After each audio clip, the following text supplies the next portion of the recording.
So everyone, हम शुरू करते हैं पहले सवाल का डिस्कशन। सबसे पहला सवाल कहता है the equation of the common tangent to the curve y square equals 8x and xy equals -1 is what. दोनों के कॉमन एक टैंजेंट है, we have to find out the equation of that tangent. पहले कर्व से शुरू करते हैं। y square equals 8x, differentiate करेंगे क्या आएगा 2y dy by dx equal to 8, तो dy by dx is 8/2y, right. ये आ गया आपका equation of tangent, the equation of common tangent to curve this and this. अगर मैं इसके ऊपर बात ना करूं y स्क्वायर इक्वल्स 8x के बारे में, because this is directly the equation of a parabola जिससे कॉरेस्पॉन्डिंग हमें इक्वेशन ऑफ टैंजेंट पता है। रादर अगर मैं xy इक्वल टू -1 से स्टार्ट करूं, so I have y equals -1 by x as my equation of the curve. एक general point इस कर्व पे बैठा कैसा दिखेगा, t, -1 बाई टी जैसा दिखेगा, isn't it? x को आप t रखेंगे, y क्या आएगा -1 बाई टी। तो इस पॉइंट पे, इस कर्व पे बनने वाले टैंजेंट की क्या इक्वेशन होगी। सो डिफरेंशिएट करते हैं dy by dx, this is x to the power -1 which gives you -1 x to the power -2, तो ये आ गया 1/x square. At the point t, -1 by t, ये हो जाएगा क्या 1 बाई टी स्क्वायर। ये आ गया slope of tangent to this curve at this point. Okay, तो टैंजेंट की इक्वेशन क्या हो जाएगी at this point to this curve हो जाएगी y -1 by t equals 1 by t square x minus t. इसको थोड़ा सिंप्लीफाई कर लेते हैं, y equals 1 by t square times x -1 by t, -1 by t तो -2 बाई टी। या it's better I right it like this. अब ये tangent इस पॉइंट पे, इस कर्व पे बना है, ठीक। यही टैंजेंट इस पैराबोला पे भी बना है, कॉमन टैंजेंट है ना ये। तो अगर ये टैंजेंट किसी t के लिए इस कर्व पे बना है, तो यही टैंजेंट किसी t के लिए इस कर्व पे भी बना है। पर y स्क्वायर इक्वल्स 8x को मैं लिख सकती हूँ y square equals 4 into 2 into x, जहाँ पर 2a का काम कर रहा है, y इक्वल्स 4ax। इस पे बने टैंजेंट की इक्वेशन क्या होती है, y equals mx plus a by m। अब ये इक्वेशन और ये इक्वेशन सेम टैंजेंट की है, राइट। तो m किसके बराबर आ जाएगा, m आ जाएगा 1 बाई टी स्क्वायर के बराबर यहाँ से, और 2 बाई m m बराबर आ जाएगा -t के। इससे मेरे पास आ गया 1 by t square is -t और 1 इज -t क्यूब, राइट। और I can say t cube is -1 और t इज -1। ओके, तो अगर t -1 हो गया तो मेरी equation of tangent, common tangent क्या आ गई कि भाई x t is -1 plus 2, right. So you have y equals x plus 2। Let's move on to the next question. अगला सवाल देखते हैं। If the tangent at this point to this curve meets the curve at P, then P is what? Let's see. Okay, meets the curve again at P, then P is what? तो वापस से वही procedure, 2 minus x का whole square. Let's differentiate both sides with respect to x. 2y dy by dx. First function into differentiation of second, twice of 2 minus x into -1 plus 2 minus x whole square into d by dx of x which is 1. Okay, so first function into differentiation of second plus second into differentiation of first. तो यहाँ से क्या आ जाता है आपके पास -2x into 2 minus x plus 2 minus x का whole square।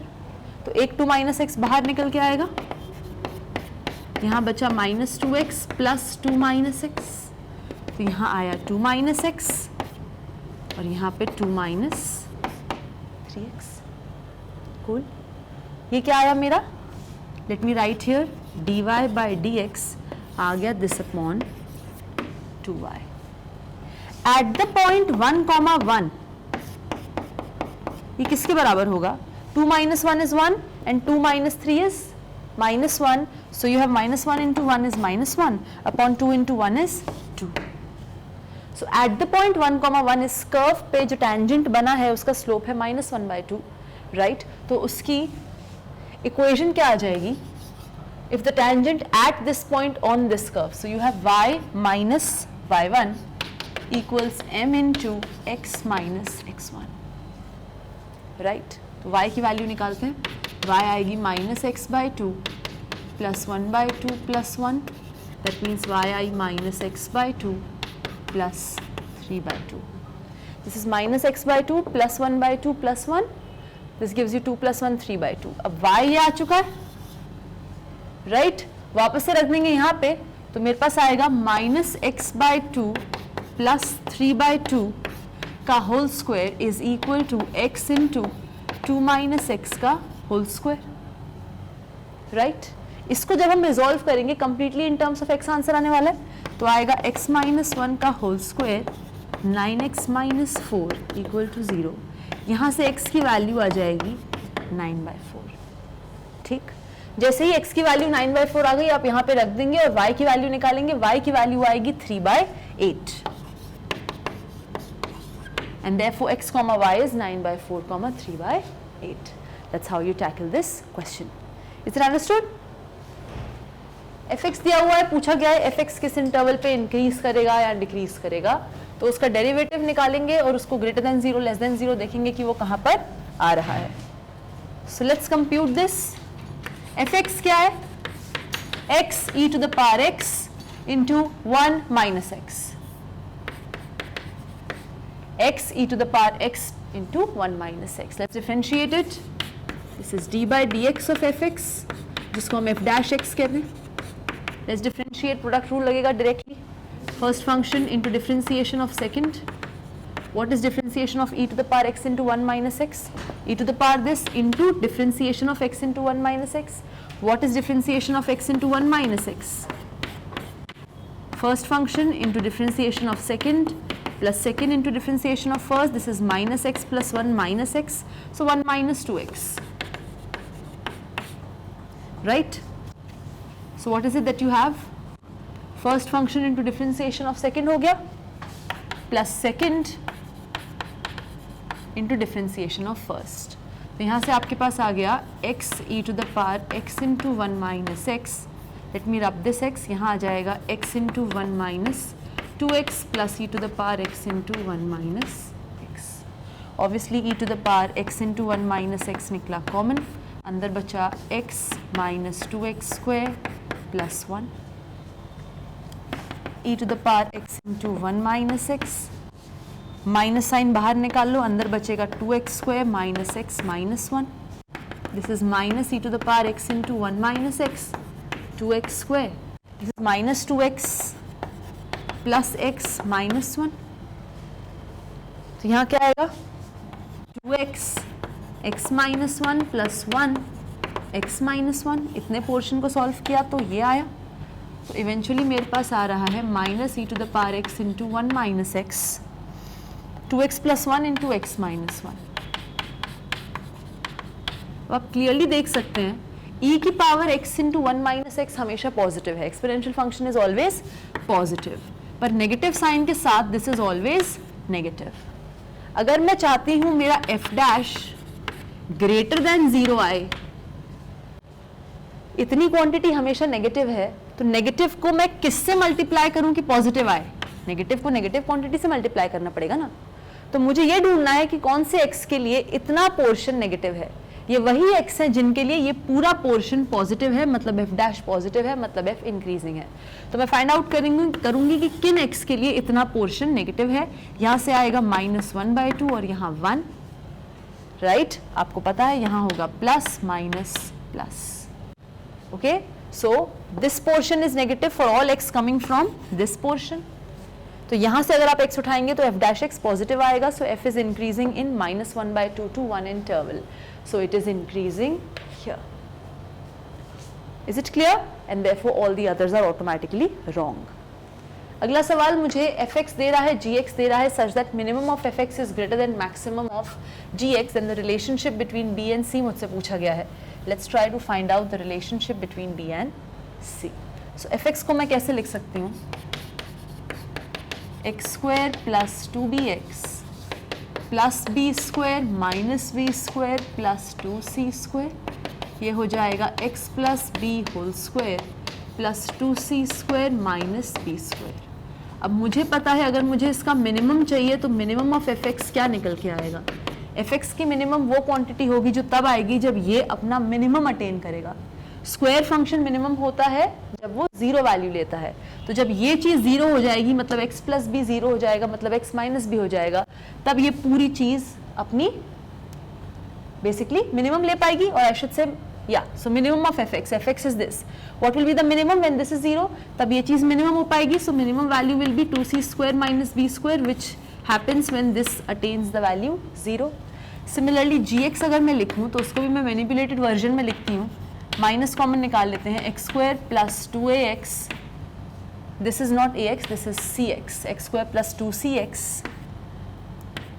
Plus c square minus c square and this is minus b square, क्योंकि minus sign मैंने कॉमन निकाल लिया है। So you have minus x square minus 2cx and plus b square. Okay, so here you get x plus c whole square minus c square plus b square, right.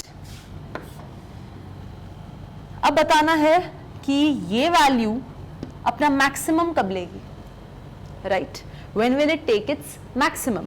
ये अपना maximum कब लेगी, जब what happens here, इसको खोल देते हैं अगर ब्रैकेट को, so this happens to be plus, और rather than that I can write this as, how can I write this, this is minus and so you are opening, this is minus c square minus b square, so ये आ गया minus of x plus c whole square plus c square plus b square, ठीक। तो it's like c square plus b square में से कुछ घट रहा है, ठीक। जब सबसे कम चीज घटेगी तब ये चीज मैक्सिमम होगी पूरी।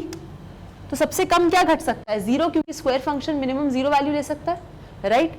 तो सबसे कम जो घट सकता है वो है जीरो। अगर जीरो घटेगा यानी कि जब ये जीरो होगा, जब जीरो घटेगा C square plus B square में से, तो जी एक्स अपना मैक्स अटेन करेगा which is C square plus B square. मुझे दिया हुआ है कि min of F X is greater than max of G X, तो यहां से आपके पास आ चुका है C square is greater than 2b square, या फिर mod C is greater than root 2 mod b। So you have mod C is greater than root 2 mod b and that's your very answer. Function decrease किस interval में करेगा सवाल है, वापस से differentiate करना पड़ेगा फंक्शन को। tan इनवर्स का डिफरेंशिएशन पता होना चाहिए, it's gonna be easier if you know that.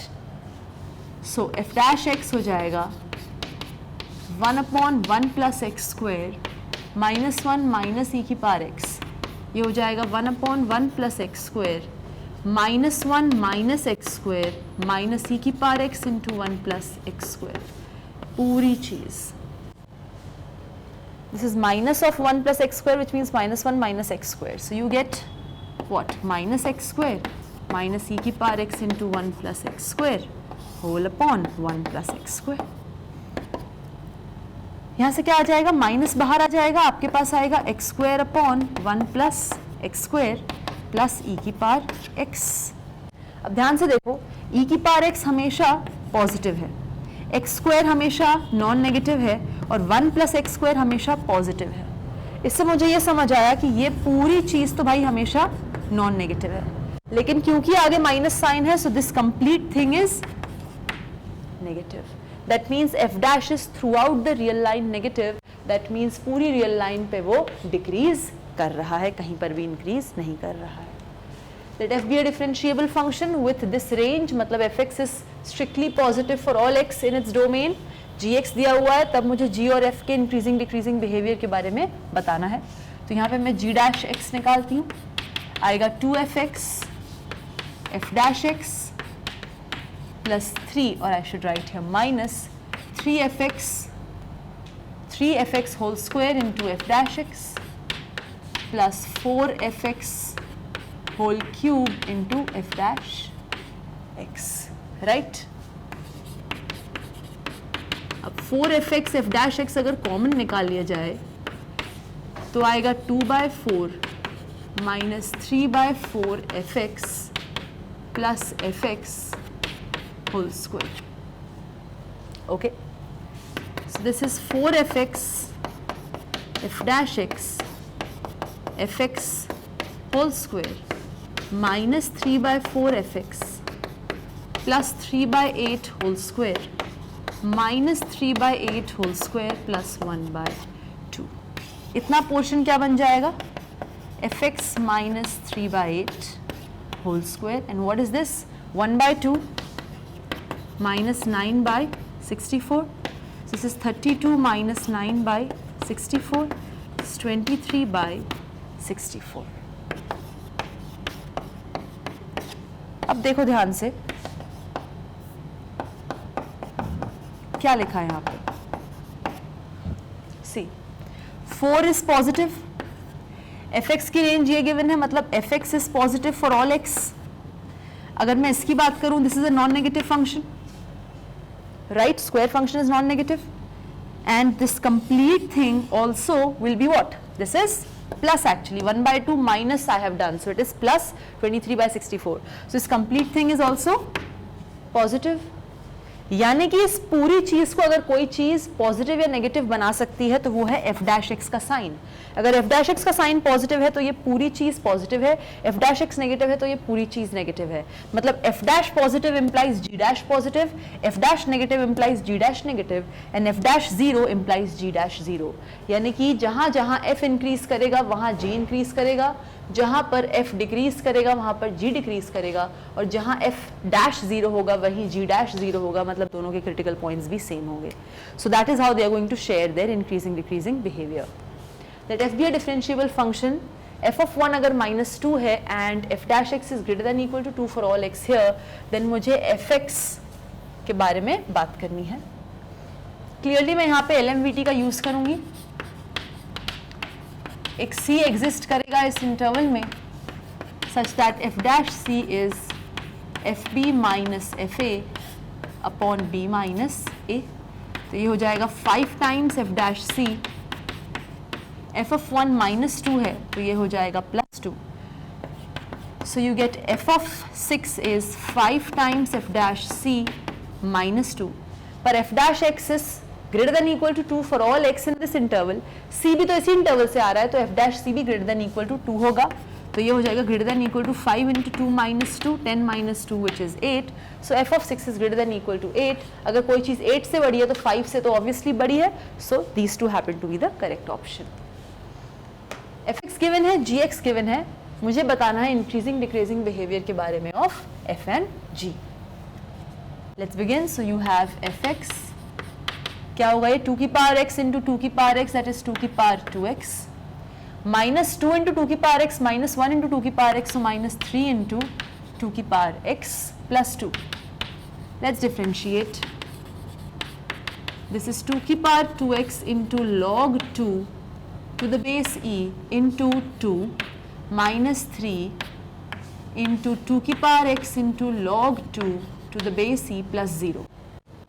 ठीक, तो यहाँ से आ गया 2 की पावर x इंटू 2 की पावर x इंटू 2 की पावर 1 से 2 की पावर x plus 1 log 2 to the base e minus 3 into 2 की पावर x log 2 to the base e. So you know 2 की पावर x into log 2 to the base e बाहर आ गया, अंदर बचता है 2 की पावर x प्लस 1 माइनस 3. ध्यान देना 2 की पावर x हमेशा पॉजिटिव होता है एंड log 2 भी पॉजिटिव क्वांटिटी है. तो इस पूरी चीज को अगर पॉजिटिव होना है, if and only if this is positive, if and only if this is positive, मतलब 2 की पावर x plus 1 is greater then 3, या फिर मैं कह सकती हूँ दोनों तरफ log लगा के this is greater than log 3, यानी कि x plus 1 is greater than log 3 upon log 2 which gives you log 3 to the base 2, यानी कि x is greater than log 3 to the base 2 minus 1, मतलब log 3 to the base 2 minus log 2 to the base 2, मतलब log of 3/2. यानी कि f dash positive होगा जब x इससे बड़ा होगा और f डैश नेगेटिव होगा जब x इससे छोटा होगा. तो मुझे पता चल गया f is increasing when x belongs to log 3/2 comma infinity, and f is decreasing if x belongs to minus infinity comma log 3/2. Clear enough? So I have got to know कि log 3/2 comma infinity में f increase करेगा और f decrease करेगा यहाँ पे। एक बार मुझे पता चल गया, दैट मीन्स ये क्या आया मेरे पास, this gives me f is increasing on pi to infinity, yes, and f is decreasing on minus infinity to pi. तो a gets matched to p and b gets matched to q. अगर मैं अगले function की बात करूं, which is 2 sin x plus cos 2x, let's see, so gx आ जाता है। अगर मैं g डैश की बात करूं डायरेक्ट, तो ये हो जाएगा 2 cos x प्लस, और I should say minus sine 2x into 2। ये ऑब्वियसली पीरियोडिक फंक्शन है विथ पीरियड 2 पाई, ओके। और बहुत ही क्लियरली इसका बिहेवियर एनालाइज करना 0 से 2 पाई के इंटरवल में आसान है, तो मैं आराम से कह सकती हूँ कि g dash x is positive for all x belonging to minus infinity, और I should say 0 to π/6 union π/2 to 5π/6 union 3π/2 to 2π, and similarly g dash x is less than 0 for all x belonging to π/6 to π/2 union 5π/6 to 3π/2. So π/2 to 5π/6 पे ये increasing है g, so this gets mapped to r and then this gets mapped to s. Right? Clear enough? The equation of tangent drawn to the curve from the point 1, 2 is this and this. मुझे verify करना है। तो suppose tangent जिस point पे बना है curve पे वो point h, k है, तो इसको differentiate अगर मैं करूँ, मेरे पास आएगा 2y dy/dx minus 6x square minus 4 dy/dx equal to 0. So you get 2y minus 4 dy/dx equals 6x square. So your dy/dx is 6x square upon 2y minus 4, which is 3x square upon y minus 2. At the point h, k, slope क्या होगा? 3h square upon k minus 2. तो equation of tangent क्या बन जाएगी? At the point h, k, it will be y minus k equals 3h square upon k minus 2 into x minus h. This is one equation in h and k. क्योंकि h, k curve पे बैठा है तो curve की equation को भी satisfy करेगा, तो आपके पास आएगा k square minus 2h cube minus 4k plus 8 equal to 0। इन दोनों ही इक्वेशंस को h एंड k की जो है इनको सेटिस्फाई करके, इनको सॉल्व करके बेसिकली आपको मिलेगा h इज -1 एंड 2। पर जब आप h को -1 रखेंगे तो k की रियल वैल्यू नहीं आएगी, तो -1 को हम इग्नोर कर देंगे, हम h को ले लेंगे 2।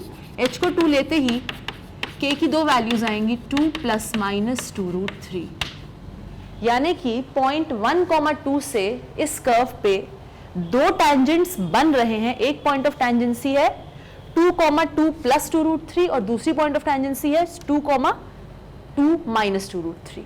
तो इक्वेशन ऑफ टेंजेंट क्या बन जाएगी? y माइनस एक point 2 plus 2√3 equals the slope. Now slope will be what? When you have got to know h, k, slope निकाल लो। स्लोप क्या होगा? 3h square upon k minus 2, so 3h square upon, so this is 3h square upon k minus 2, so this is 2√3, right? अगर मैं plus वाले sign के corresponding निकालूं, right? So you have 3h square upon k minus 2, तो यहाँ से क्या आ जाएगा? This is 3, और let me directly tell you, जब आप इसका स्लोप निकालने की कोशिश करेंगे y minus y1 equals m into x minus x1, so your x1 is 2, y1 is 2 plus 2√3, again your x1 is 2 and y is minus of 2 plus 2√3, मतलब -2 minus 2√3, this is it, 2 minus 2√3 है ना। so y minus y1 जब आप करोगे तो y minus 2 plus 2 root 3 आ जाएगा, which means y minus 2 minus 2 root 3।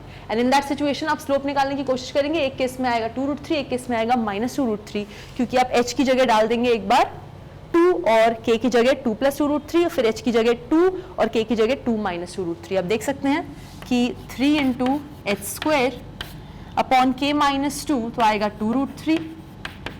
यहाँ से क्या आएगा 4 इंटू 3 इज 12, 12 अपॉन 2 रूट 3 मतलब 6 अपॉन रूट 3 मतलब 2 इंटू रूट 3, और यहाँ से क्या आ जाएगा 3 into 2 square upon 2 minus 2 root 3, minus 2 मतलब माइनस 2 रूट 3, तो यहाँ से सिर्फ आ जाएगा माइनस 2 रूट 3। तो एक का स्लोप 2 रूट 3, एक का माइनस 2 रूट 3, इसलिए यहाँ पर एक जगह 2 रूट 3 लिखा है और एक जगह माइनस 2 रूट 3। एंड ये स्टेटमेंट 2 इज ऑल्सो करेक्ट कि 2 टेंजेंट मिलेंगे हमें। So statement 1 is true and statement 2 is also true, both are true. So you have statement 1 is true, statement 2 is true, and 2 is correct explanation for statement 1. Cool enough? Greatest value of y given है u. मुझे e cube by u की value निकालनी है। Let's see, let's try to find this out. So greatest value के लिए derivative निकालो।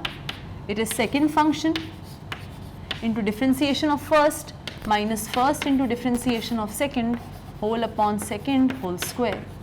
So you have log x minus 1 upon log x whole square. This is your derivative. Greatest के लिए basically max, I should say increasing देखना चाहिए. So your function will be greater than 0 for what all value of x. This is always greater than 0, right? तो ये चीज पूरी greater than 0 कब होगी? जब न्यूमरेटर greater than 0 हो, मतलब log x greater than 1 हो या फिर x greater than e हो। That means जब जब x e से बड़ा है फंक्शन इंक्रीज कर रहा है। अगर मैं इस इंटरवल की बात करूं e कॉमा e क्यूब की, तो e कॉमा e क्यूब में तो e से बड़े नंबर्स ही बैठे हैं, तो f इंक्रीज करेगा अगर x e comma e cube से आएगा। अगर फंक्शन इंक्रीज कर रहा है दैट मीन्स मैक्सिमम वैल्यू वो e क्यूब पे लेगा, which is the end point of this interval. So greatest value या max value of f is f of e cube, which is what? This is e cube upon log e cube, which is e cube upon 3, लेकिन maximum value का नाम तो u है, तो e cube upon 3 अगर u है तो u upon e cube, और I should write 3 is equal to e cube upon u. तो e cube upon u की वैल्यू हो गई 3. This is the integer associated to this question. Okay, यहाँ खत्म होता है हमारा discussion over all the 10 questions of this particular chapter. Please revise them nicely. Thank you.